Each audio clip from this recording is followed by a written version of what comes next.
So welcome again in Physics with you. Time we are with the free body diagram. Let's understand free body diagram. क्या होता है free body diagram?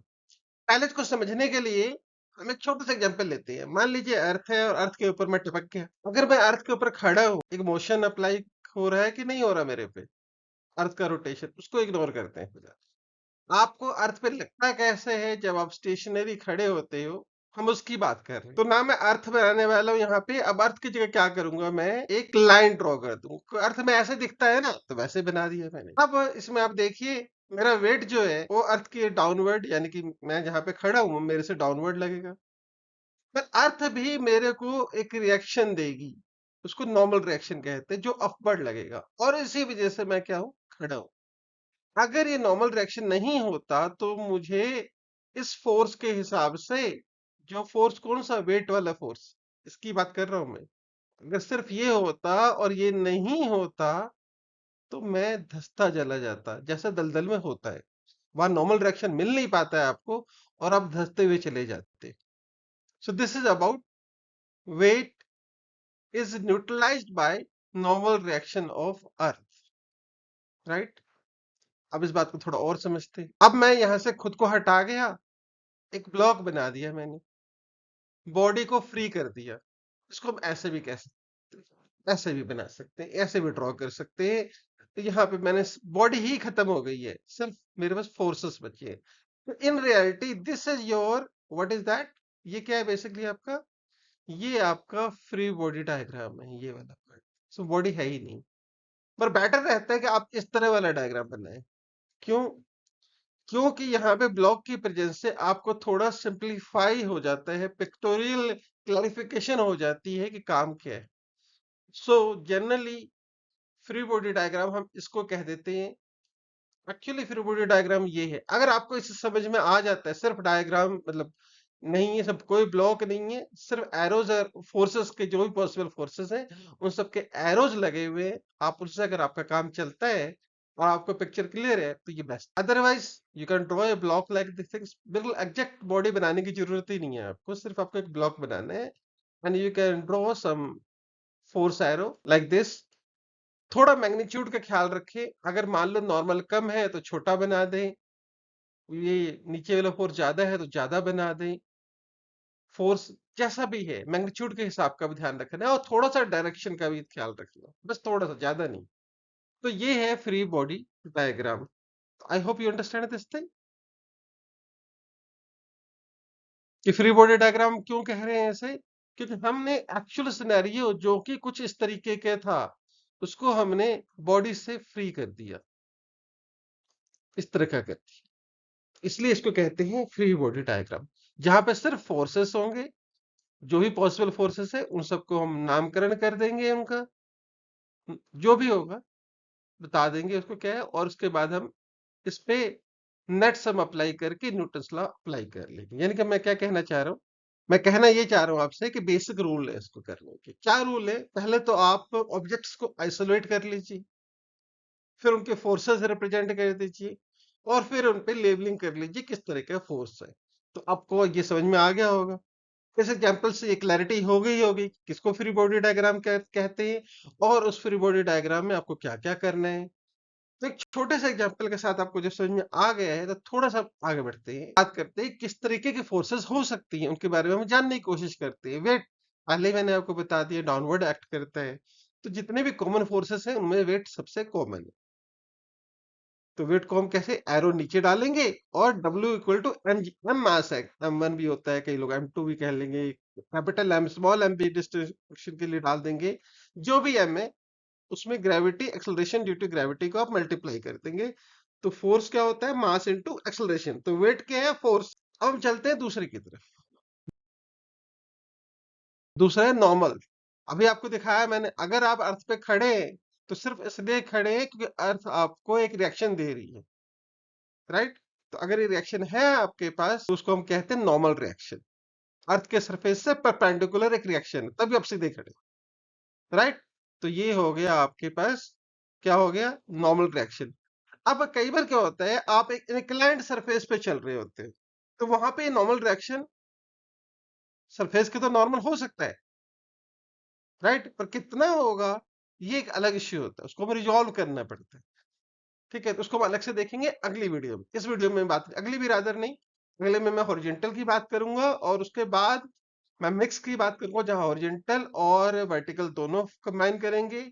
और फिर चौथी video जो इससे चौथी वीडियो जो होगी उसमें मैं बात करूंगा इंक्लाइंड सरफेस के। हम धीरे धीरे चलेंगे, स्टेप बाय स्टेप चलेंगे, आपको सब कुछ समझ में आना चाहिए।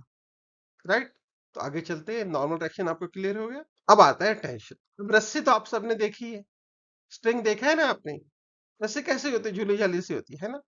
आप उसको किसी भी दो एंड, जो भी उसके दो एंड है, आप उसमें से एक एंड को पकड़ के स्ट्रेच आउट कर लेते हो। अगर कहीं पे बांध दिया आपने, दूसरे एंड से स्ट्रेच आउट कर दिया तो सीधा हो जाता है ना। जैसे रस्सी खेलते हैं तब भी आपने देखा, दो लोग, एक इधर पकड़ता है एक उधर पकड़ता है और स्ट्रेच आउट होकर सीधा भी हो जाता है। तो जो सीधा होता है ना, उसमें ये जो फोर्स काम कर रहा होता है उसको हम कहते हैं टेंशन। दिमाग वाला टेंशन नहीं है ये, ठीक है। ये टेंशन है जो उसकी अपनी फीचर होती है रस्सी की, जो उसकी अपनी इलास्टिसिटी की वजह से आ रही होती है वहां पे, उसको हम कहते हैं टेंशन। और ये हमेशा जिस भी एंड से आप पकड़ेंगे उस एंड से उल्टी तरफ स्टार्ट हो जाएगा। राइट, इसलिए मैंने दोनों तरफ एरो बताया। ठीक है, तो टेंशन। राइट, अगला चलते हैं। ये अब है फोर्स। नॉर्मली आप फोर्स तो अप्लाई करोगे कि ये रियल न्यूटन्स लॉ जब भी हम अप्लाई करेंगे, मोशंस की बात करेंगे, तो फोर्स तो अप्लाई करोगे ही ना। तो एक बॉडी पे आपने फोर्स अप्लाई कर दिया, तो इसको कौन काउंट करेगा, इसको भी काउंट करना है। तो जब आप खड़े होते हो और आपके पास कोई आपको घसीट रहा होता है या बैग घसीट रहे होते हो, इंक्लाइंड भी हो सकता है। मैंने इंक्लाइंड की बात अभी दिखा नहीं रहा हूँ, आपको दिखाऊंगा। इसकी सारी प्रॉब्लम हम डील करेंगे एक एक करके। तो वेट और आपका नॉर्मल रिएक्शन, वो तो दोनों आपस में बैलेंस हो गए, तो रह कौन जाएगा, सिर्फ फोर्स। हम इसकी बात करेंगे यार। अब इसके अलावा एक और आता है जो अपोज करता है, और कौन है, फ्रिक्शन, जो अपोजिट डायरेक्शन में लगता है। जिधर भी आप मोशन चाह रहे हो उसके अपोजिट डायरेक्शन में लगेगा, अगर सरफेस स्मूथ नहीं है तो। अगर सरफेस स्मूथ है तो फिर क्या होगा, और फ्रिक्शन में अलग से बताएंगे आपको। तो यहाँ पे आपका कौन सा फोर्स आ गया, फ्रिक्शनल फोर्सेस आ गए। तो ये मैंने कुछ चार पांच जो बेसिक फोर्सेस यूज होते हैं मैकेनिक्स को डील करने में, मैंने उनकी बात करी है। और आई hope you know about this forces. और नहीं पता तो आपको इतना समझने के बाद तो ये तो समझ में आ ही गया होगा फोर्सेस कैसे कैसे एक्ट करती है। राइट, इसमें से कुछ इंक्लाइंड वे में भी एक्ट कर सकती हैं, सीधी हॉरिजॉन्टल या वर्टिकल नहीं भी हो सकती है। तो हम बाद में देखते हैं, उसके बारे में चलते हैं। So now we are talking about कि हमें स्टेप बाय स्टेप लर्निंग के लिए, मैं जैसे मैंने बार बार आपको कहा कि वर्टिकल फोर्सेस की हम अलग बात इसमें कर लेंगे, इसी वीडियो में बात कर लेंगे। फिर आ गया हॉरिजॉन्टल, अगली वीडियो में हॉरिजॉन्टल केसेस लूंगा मैं उसमें। फिर उसके नेक्स्ट वीडियो जब देंगे तब मैं वर्टिकल और हॉरिजॉन्टल केसेस जो कंबाइन होते हैं, जो वर्टिकल भी होता है हॉरिजॉन्टल होता है पर इंक्लाइंड नहीं होता, इंक्लाइंड प्लेन पे जो आपका मोशन आ रहा होगा उसको हम अगली वीडियो में बात करेंगे। यानी टोटली 4 वीडियो हो जाएंगी आपके इस फ्री बॉडी डायग्राम पे। तो पहले मैं वर्टिकल फोर्सेस की बात कर लेता हूँ, थोड़ा एक दो एग्जांपल ले लेते हैं, सो दैट जो आपने फ्री बॉडी डायग्राम के बारे में समझा है तो थोड़ा और बेटर वे में समझ में आ जाए। तो हम बात करें वर्टिकल फोर्सेस की, जहां पे मेन इन्वॉल्वमेंट होती है ग्रेविटी की और वेट की। ग्रेविटी की वजह से वेट आएगा ना आपका, तो उसकी बात कर रहे हैं हम, को पता तो है ही। तो ये थोड़ा सा स्पार्किंग पॉइंट है। स्ट्रिंग के केस में आप देख ही चुके हो सारी कहानी, तो आपको पता ही है स्ट्रिंग में क्या होता है, टेंशन होता है। और ऐसे ही एक नॉर्मल रिएक्शन होता है जो अर्थ हमें देती है जब हम अर्थ पे खड़े रहते हैं। तो बेसिकली ये तीन तरीके के जो फोर्सेस हैं ये वर्टिकल में काम करते हैं, भी हो सकते हैं, मना नहीं है, बट तीन तरह के पे काम आपका चल जाएगा। तो आपको करना क्या है, दोबारा बता रहा हूँ आपको मैं, कि आपको ऑब्जेक्ट को आइसोलेट करना है, जितने भी फोर्सेस है, कॉन्टेक्ट फोर्सेस है, उन सबको मार्क करना है वहां पे और उन सबको ड्रॉ कर देना है। हमें यहाँ रेजोल्यूशन की जरूरत नहीं है क्योंकि हमने क्लाइंट प्लेन पे नहीं है, तो इस पॉइंट का अभी आपके लिए फिलहाल मीनिंग नहीं है। और न्यूटन लॉ फिर नेट फोर्स समझ के अप्लाई कर देना है, इसी से आपके न्यूटन लॉ अप्लाई कर लेंगे और मोशन की प्रॉब्लम को आप आसानी से डील कर सकते हो। तो चले एक एक करके केस देखें। अब हम एक केस देख रहे हैं, यहाँ पे हमारे पास एग्जाम्पल है जिसमें हम बातें कर रहे हैं कि एक टेबल है, हॉरिजॉन्टल सरफेस पे रखा हुआ, एक किताब है उसके ऊपर। तो इस किताब और टेबल की बात कर रहे हैं, मैं अर्थ को छोड़ रहा हूँ फिलहाल। सिर्फ टेबल और बुक की बात देखिए। आप जो है अपना सारा फोकस कहाँ रखेंगे, आप अपना सारा फोकस रखिए सिर्फ इस पार्ट पे। यहाँ पे भी डील करा जा सकता है अलग से, पर हम नहीं कर रहे, आपको समझाना है बिल्कुल सिंपल। टेबल और ये बुक, इस पे ध्यान दीजिए। अब टेबल इस पे रखी हुई क्यों है, अगर टेबल का कोई वेट है तो उस पे काम करे। राइट, टेबल एक रिएक्शन दे रही है, हर बॉडी अपनी इलास्टिसिटी के हिसाब से रिएक्शन देती है, तो इसने ये रिएक्शन दे दी है, ये ऊपर की तरफ है। अब अगर ये रिएक्शन ना दे पाए तो ये क्या हो, बुक नीचे गिर जाएगी टेबल को तोड़ते हुए। पर रिएक्शन है बराबर का, इसकी इतनी इलास्टिसिटी है, तो ये यहाँ पे स्टेबल रखी हुई है और स्टेशनरी है, दोनों बराबर है, एक दूसरे को कैंसिल कर देंगे, तो नेट फोर्स जीरो बचेगा। स्टेशनरी फोर्स की कहानी बता रहा हूँ अभी आपको, तो नेट फोर्स आपका जीरो ही आना है। आई hope you get this point. इनको डायग्राम बनाना तो आ ही गया ना। क्या बनाना है, एक फोर्स जो इसकी वेट की वजह से, ग्रेविटी का के साथ यहाँ पे आएगा, उसको हम वेट कहते हैं, तो उसको हमने वेट डाल दिया, और रिएक्शन आएगा टेबल की तरफ से, तो टेबल की तरफ से रिएक्शन आया, और हर चीज को हमने दिखाना है यहाँ पे एक सेंटर ऑफ मास के हिसाब से। हम पूरी बॉडी को एक सेंटर ऑफ मास कंसिडर कर लेते हैं, और वहीं के रिस्पेक्ट में हम फोर्सेस की बात करते हैं, तो हमने एक सेंटर ऑफ मास लिया और उसके रिस्पेक्ट में ही हम सारी बातें कर रहे हैं। I hope you get this point. Free body diagram बनाना आ गया। आपको टेबल बनाने की जरूरत नहीं है, आपको बुक बनाने की जरूरत नहीं है, सिंपल एक ब्लॉक बनाइए, एक लाइन डालिए, दोनों से रिप्रेजेंट हो गए, और आप एरो डालिए अपने फोर्सेस जो भी आपके पास जैसे आ रहे हैं। ठीक है, आपको नेट रिजल्टेंट आ जाएगा। दूसरे केस में करते हैं, वहां पे क्या था, नॉर्मल रिएक्शन था, है ना, यहाँ पे रिएक्शन नहीं है। यहाँ पे बात कर रहे हैं हैंगिंग मास की, एक मास है यहाँ पे हैंग कर रहा है। ठीक है, ये एग्जाम्पल है ना आपके पास, तो इसमें क्या है, एक मास है जो आपके पास हैंग कर रहा है, और ये कोई स्ट्रिंग है, और फिलहाल मैं इसको मासलेस मान लेता हूँ। ठीक है, तो net mass centre of mass इसका यहाँ कहीं होगा, तो मैंने ये डायग्राम बनाया सेंटर ऑफ मास को दिखाने के लिए, राइट। ये सेंटर ऑफ मास हो गया यहाँ पे। अब क्योंकि ये स्ट्रिंग है, तो स्ट्रिंग में क्या होता है बताया मैंने आपको, टेंशन, तो टेंशन किस तरफ वर्क करेगा, ऊपर की तरफ, जिसकी वजह से ये टंगा हुआ है, और वेट इसका किस तरफ एक्ट करेगा, नीचे की तरफ। तो नेट फोर्स आपने बनाना, इस बार मैंने देखो मैंने कोई ब्लॉक नहीं बनाया, सीधा बना दिया, P and W। So now you can deal with this one, आप इसके साथ डील कर सकते हैं। आपको हैंगिंग मास के एग्जांपल का फ्री बॉडी डायग्राम बनाना आ गया, यही है ना फ्री बॉडी डायग्राम, आसान सा केस है। हाँ, एक चीज और बता दूं, आप डील तो यहाँ पे भी कर सकते हो, पर मुझे जरूरत नहीं है, इसलिए मैं बात नहीं कर रहा यहाँ। ठीक है, I am just concentrated here, हम यहीं पे कंसंट्रेट करेंगे, इस हैंगिंग पार्ट को नहीं करना, क्योंकि उसका लॉ ऑफ मोशन से कोई ज्यादा रिलेशन है नहीं, क्योंकि मोशन यहाँ पे आना है। हाँ, अगर ये भी मोशन में आ रहा होगा फिर मैं इसको कंसिडर कर लूंगा। चलते हैं आगे, लिया पुली का। पुली का एग्जाम्पल है, सबसे बड़ा एग्जाम्पल आपको बता दूं मैं, क्योंकि आपके जितने भी आप पुराने पेपर देख लो, चाहे आईआईटी के देख लो, जैम के लिए देख लो, या जेई के लिए देख लो, या फिर नीट के लिए देख लो, पुली प्रॉब्लम एक बहुत फेमस प्रॉब्लम है। ठीक है, तो इसके बारे में तो हम वैसे ही बहुत डिटेल में बात करने वाले हैं, अलग से, जो मेरा स्पेशल सेगमेंट है ना, physics with IIT and JEE, वहां पे मैं इसकी स्पेशल प्रॉब्लम्स लेके आऊंगा।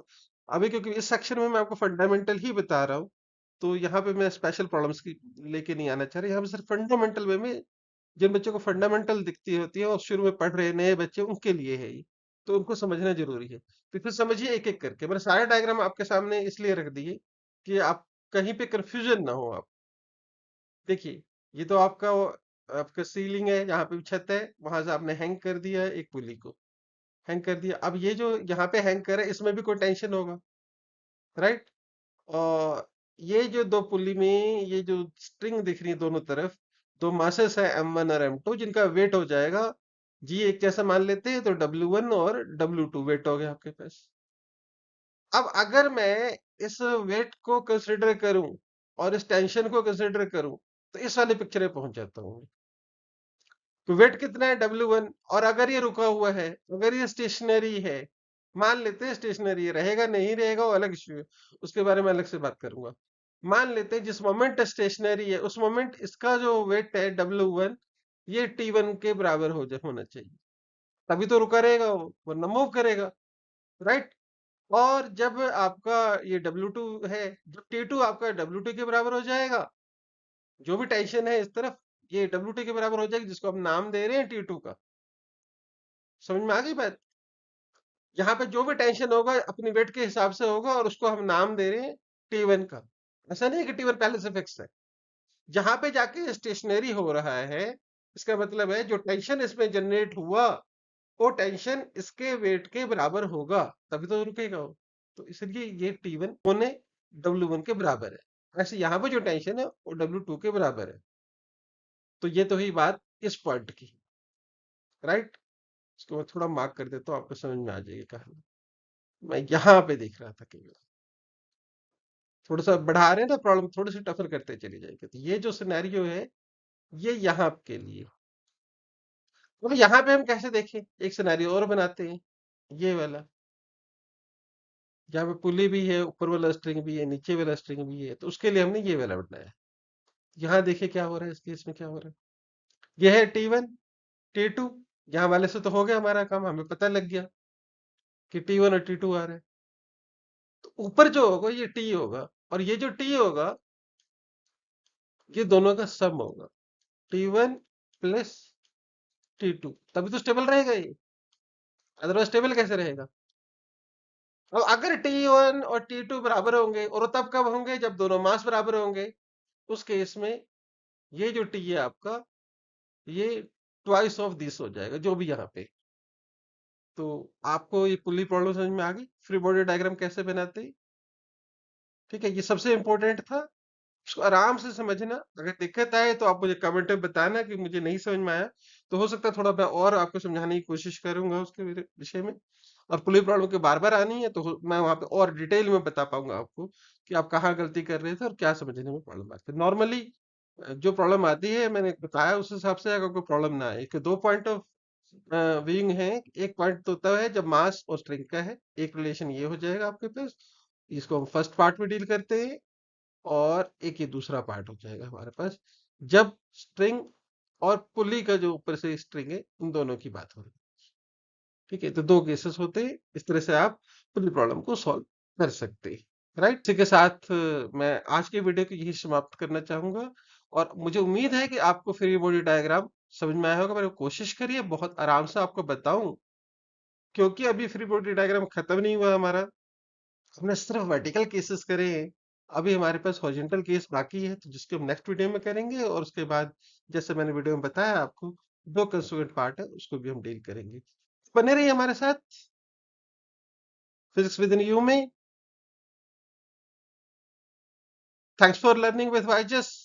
मिलते हैं फिर से नेक्स्ट पार्ट में, तब तक के लिए अलविदा।